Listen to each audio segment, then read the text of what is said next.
So ngayon, para walang maraming magtatanong kung nasa saan ka, ilalabas natin na aalis ka na. Pero meron lang tayo mga ilang questions bago ka umalis, Batcho. First question natin is, syempre, ano yung mga hindi mo makakalimutan dito sa bahay? Bakit yung ganyan tanong? Kasi, ito, sasagutin ko. Doon mo na nga, naiya ako sa'yo.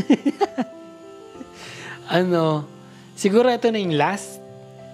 Promise, ito na yung last na makakita nyo. Wala nang joke yun. Siguro mamimiss ko dito yung... Kasi dito ako na-experience na makasakay ng airplane. Yun yung pinaka-memorable na hindi ko malilimutan. Yung first time naming umalis ng naka-airplane sa Palawan.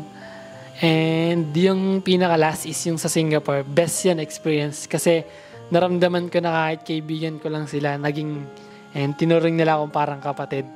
Ayun.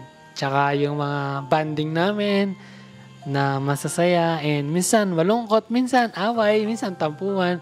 Pero lahat na yun na pagdadaanan namin. Yun siguro yung magiging memorable para sa akin.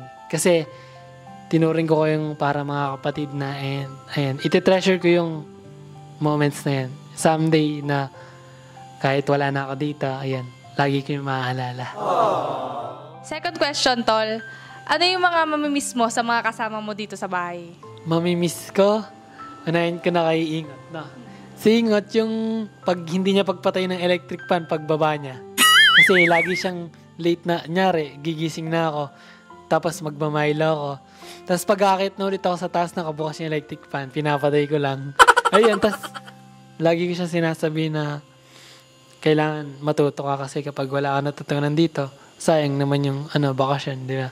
Ayun lang, yun yung miss ko. Tsaka yung namin, tawag dito, maano kasi kami, yung mapanggula kami sa isa't isa. Nyari, may pagkain yung isa, hindi magbibigay kahit meron. Yung ganun, ayun lang.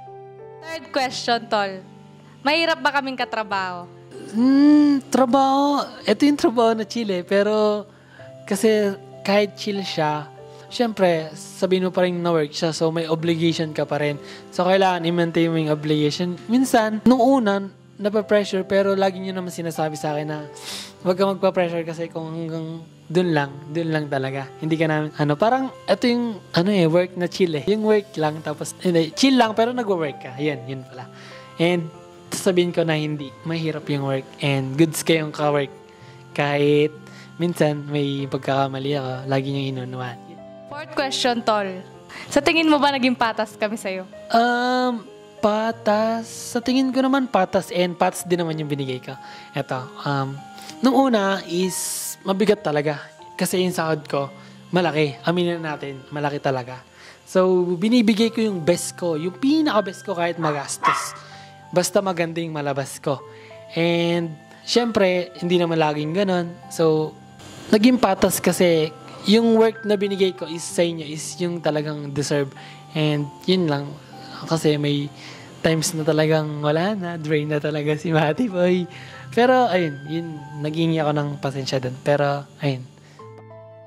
Fifth question para sa'yo. Para alam nila. Ito, choice mo kung sasagutin mo o hindi Ano ang pinakamatindi mong rason?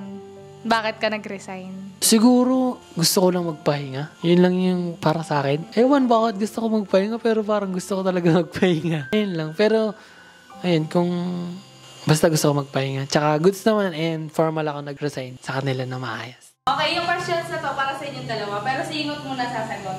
Sige. Nodge, anong mamimiss po kay Matt? Mamimiss. Marami po. Siyempre, wala na akong kasama dito maiwan sa bahay. Pag umalis po kayo. Tapos, wala na akong kasamang lalabas. Pag inutusan nyo po kami bumili, wala na rin po akong kasamang matulog. Katabi. Nalulungkot ka ba ngayon na alis na siya? Opo.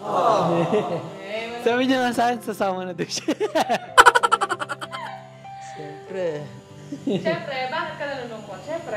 Siyempre po, alis na po siya. Tapos, wala na po akong kakwentuhan, ganyan. And third, Ngot, anong mensahe mo? Anong masasabi mo kay Kuya Matt mo? Anong message mo sa kanya? Sana pag umalis ka na, Hindi mo pa rin kami makakalimutan bilang nakasama mo dito sa bahay nila kuya. Yung mga alala natin. Yun. Ayun.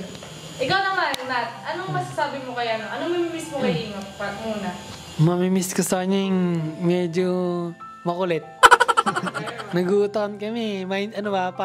Pagulangan. Ganun.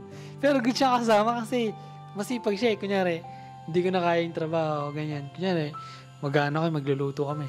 Matik yan. Hindi mo na kailangan sabihin, tutulungan. Ganyan. Sabi mo na magluluto ako. Tapos siya tagawala. Ganyan. Sibuyas, tolo, sibuyas, bawang. Ganyan. Ayun, mamimiss ko yun. Tsaka yung, wala kasi, minsan kasi, di ba kami lang bibili, ganun. Ayun, masasamahan niya kahit saan. Siya yung parang, siyempre, hindi ko naman kayo parang nakakasama ngayon. Dati, oo, nung tayo. Siyempre, nung dumating si Ingat, siyempre, parang may kakwentuhan ako pag may nalulungkot ako. Kumbaga, isa rin si Ingat sa naging dahilan mo para makapag-stay ka pa na Mas matagal. Oo, yun. Kasi, pag ako lang mag-isa, yan, nalulunod ako. Tapos ngayon, nung dumating si Ingat, minsan, magagalit ako. Naiinis ako sa kanya kasi ang gulang niya eh. Yung, kunwari, yung electric pan. Pag sa akin nakaharap, magsusumbong siya sa inyo. Pag sa kanya nakaharap, tahimik lang ako. Ganun, parang, pero hindi siya inis eh. Parang, ano lang, asara lang namin. Tapos ganun, nagkikiliti yan. Sumusumbong ka. Hindi mo na ako sumusumbong, guys. Ayun, gusto, ganun lang. Pero okay lang naman sa akin kasi pagkakaibigan lang naman sa bahay yun eh. Eto naman, Nat, nalulungkot ka ba na isa rin siya sa may iwan mo? Ang emotion ko ngayon is masaya na malungkot. Mixed emotion kasi masaya kasi makakapagpahinga ako, marirelax ang utak ko katulad ng dati. Pero malungkot kasi alam ko ito na yung huli eh. Huling paalam ko sa inyo and kung kukunin niyo ako ulit, hindi na rin ako sasama kasi ako na rin paulit-ulit na lang, ayun. Pero, ayun nga, malungkot ako kasi baka last na yung kasal na magkikita natin. And, syempre, tagal din, 2020, 2024 na yun, so 4 years na tayo. Alam ko na lahat sa inyo eh. Paano kayo mag-amay, paano kayo magtampuhan, ganun. Tapos, kaibigan. Sabi nila dito eh. Mm-hmm. So, anong message mo kay Ingo? Message ko sana, huwag ka matigas ulo pag tinuturuan ko yung manig ka lang.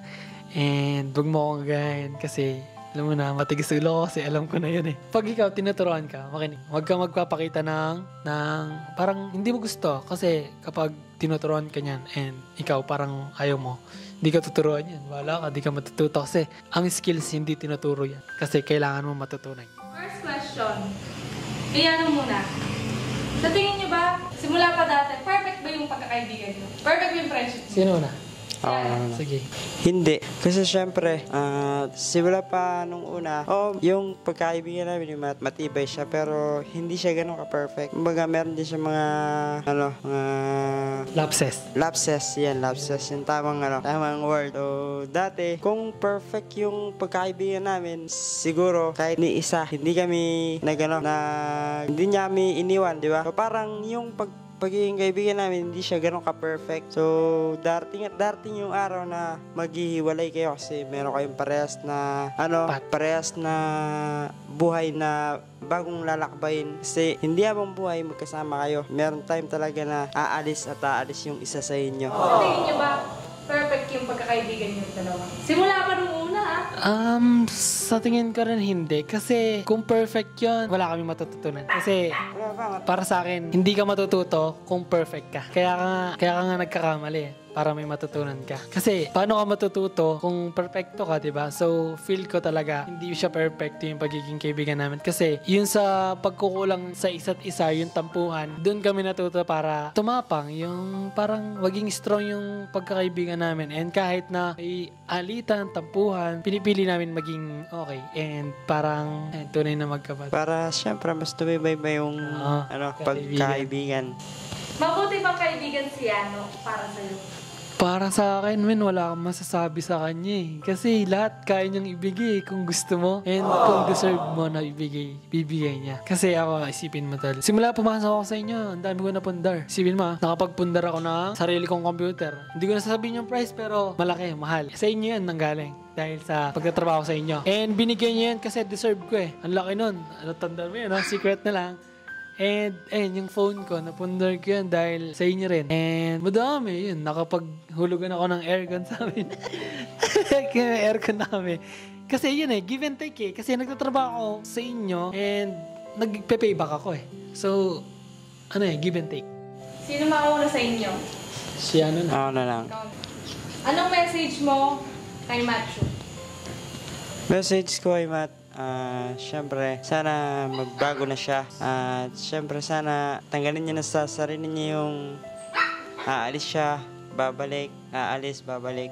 Kumbaga, mag-focus na siya sa goal, kung ano man yung goal niya, kung ano man yung pangarap niya sa buhay. And syempre, tol, wala naman perfectong tao. Kumbaga, kung meron kang gustong marating, tumpukin mo lang yun, wag kang iiba ng landas. Huwag mo lang tigilan yung pangarap mo. Maabot mo rin yun. Siyempre, ganyan mo lang palagi and mag-pray ka palagi kay God. Nandiyan siya. Hindi niya tayo pinapabayaan. Basta tumawag ka lang, sasagutin ka niya. Yun lang. Thank you, Tal. Ading. Ikaw pa, anong message mo kay Message ko, siguro wala na akong kailangan i-message kasi nakita ko sa sarili ko kung paano siya nag-grow eh. And ngayon masasabi ko na di mo na kailangan ng cameraman or editor kasi kaya mo nang tumayo sa sarili mo. Kaya nyo nang tumayo sa sarili nyo. And message ko lang, ayan, huwag kayong magsawa sa isa't isa. Kahit nag-away kayo, lagi kayo magbatay kasi alam ko, kayo talaga para sa isa't isa na kasama. Yan din, advance, congrats, happy wedding. Thank you, tol. Ingat ka palagi. And syempre, kapag nakahanap ka na ng yun talagang para nandito sa puso mo, kung ano yung gusto ng puso mo, huwag mo na siyang iwan. Baga doon ka na lang mag-focus kasi malay mo, di ba? Doon ka mag-grow, doon ka mag-success. So, basta diretso lang. Basta magtiwala lang tayo kay God. Paano kaibigan si Cindy sa'yo? Cindy, sanay na ako sa kanya bardagulan kami ng salita eh. Yung parang nagra-rap lang ganun. Para sa akin, wala. Tapos si Cindy, siya yung tipo ng kalmado sa lahat bagay. Kalmado pag may problema, siya yung gigitna. Alam niya kung saan siya pwedeng pumesto eh. Yung kumbaga, pag may gera, alam niya yung tamang spot para makatama ng kalam. Ganun. And good si Cindy sa lahat ng bagay. Kaya yung mga nag-iisip dyan na for the vlogs, bahala na kayong musga. Kasi si Cindy nakita ko through ups and downs, sinamahan niya si Yana. And para sa akin, sobrang goods niya the way sa pagkakaibigan and sa pag-work. Balance lang. Wow, thank you. Anong mensahe ni Cindy kay Matt? Para kay Matt? Ako, message ko kay Matt, wala akong ibang gusto para sa kanya, kundi maging mahanap niya kung para saan talaga siya. Kasi ngayon, nakikita ko kay Matt, very confused siya kung para saan siya. Hindi niya alam kung ano yung gusto niyang gawin sa life. Hindi niya alam kung ano yung gusto niyang work for now. Magaling siya sa ganitong skills, pero napapabayaan niya. So, para sa akin, ang message ko kay Matt, sana dumating siya sa point ng buhay niya na malaman niya kung para saan talaga siya. Kasi sayang to, may talent eh. Sana magamit niya ng maayos. And ayun, ang message ko kay Matt is maging masaya siya kung ano talaga yung gusto niyang abutin, gusto niyang gawin sa buhay niya. Tsaka gusto ko lang din na parang mag-matured siya. More matured pa. Na kailangan niyang maintindihan na dapat kung meron kang pangarap, dapat matuto kang magtiis. Kasi may mga bagay na worth na pagtiisan. Pag nagtiis ka, hindi mo makikita ngayon yung resulta, pero at the end of the day, makikita mo na, ay, yung pagtitiis ko, worth it. Kasi ito pala yung magiging balik sa akin nung sakripisyo na ginawa ko. So sana mahanap ni Matt yung path niya na yun, na talagang, ay dito ako, hindi ko na pakakawalan tong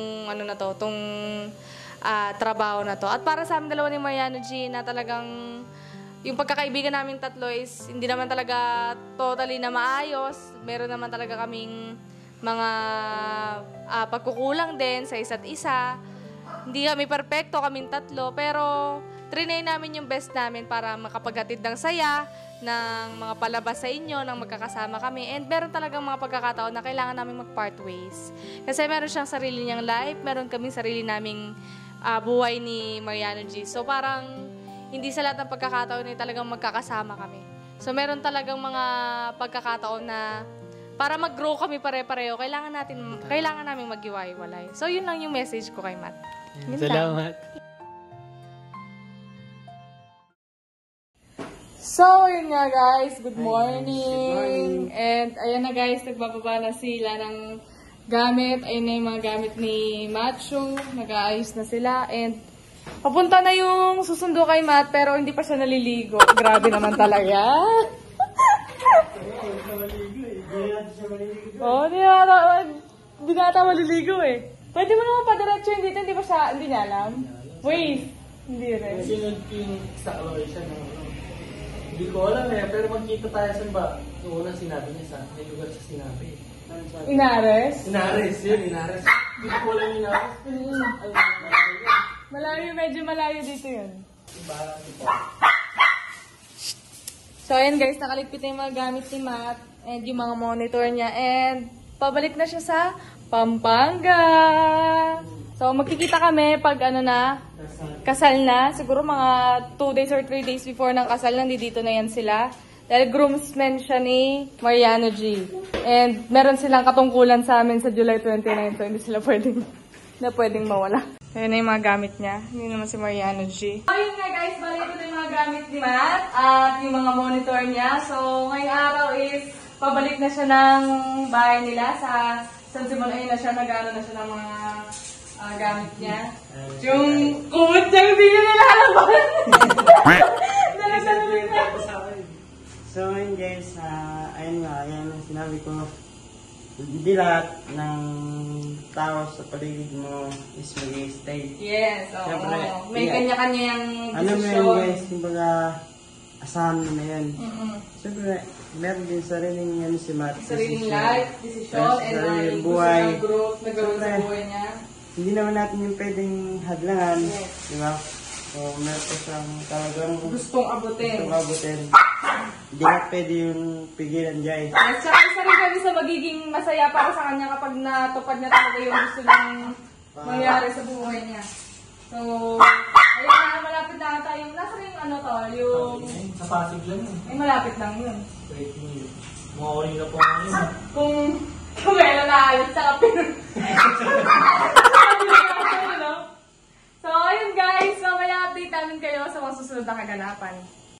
So yun guys, natid ako sa simbahan kasi guys, dito ko pipick upin yung service ko. Dito ko nga pala yung napili kong service. So, dito yung hintayin namin dito yung magsusundo sa kanya guys. Paparating na daw. Nandiyan na sa may kanto. Tapos, uwi muna kami para kunin yung mga gamit ko. So, ayan. Ano nga to? Ba't ginatay mo? Ginatay ko ano. So, ayan guys, hintayin namin dito. Ayan guys, sa simbahan. Hintayin namin daw dito. Nasaan na siya? Tikling.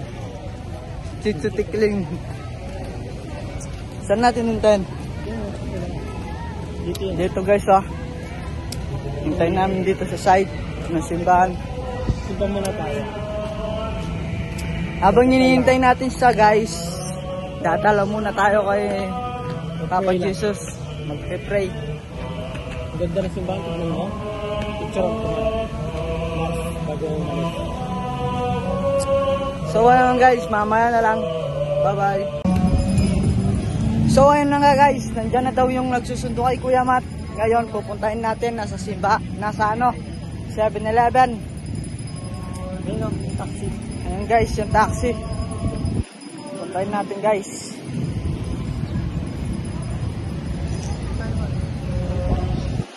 Saan tayo nag-aabang?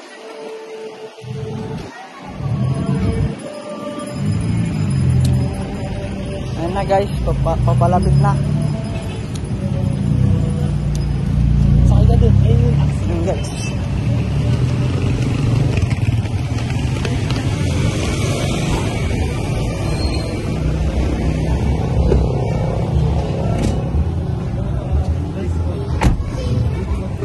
So ayan na guys. guys, nandito na kami.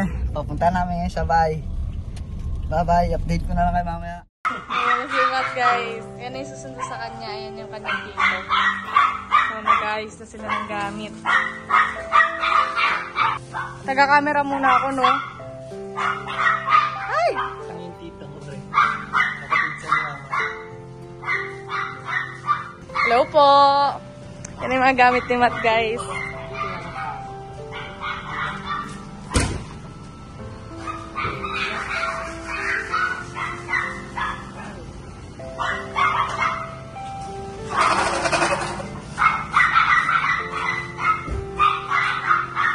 Ganyan ka na lang, Matt. Ayan, guys.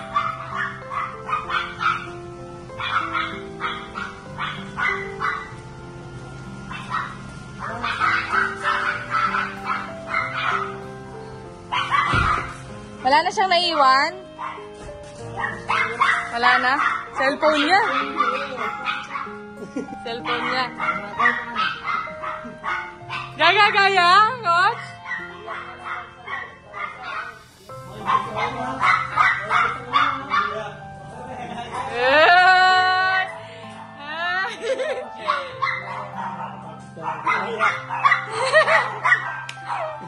Tara na.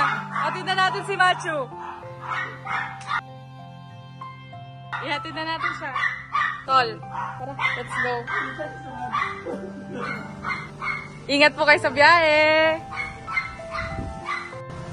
Alas na ako, guys. Bye, Machu B. Bye, Machu B. Bye-bye. Bye, Tol. Ingat. Sige. See you on July 29. Bye, Mats.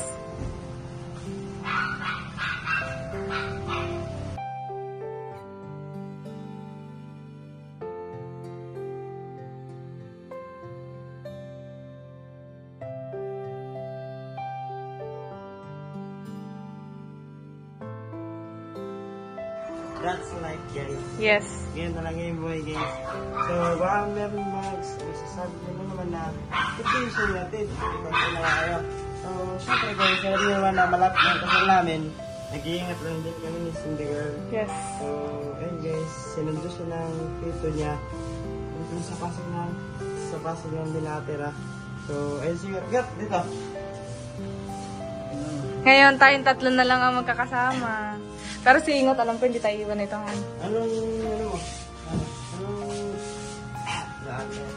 Anong pera naman? Malungkot yan.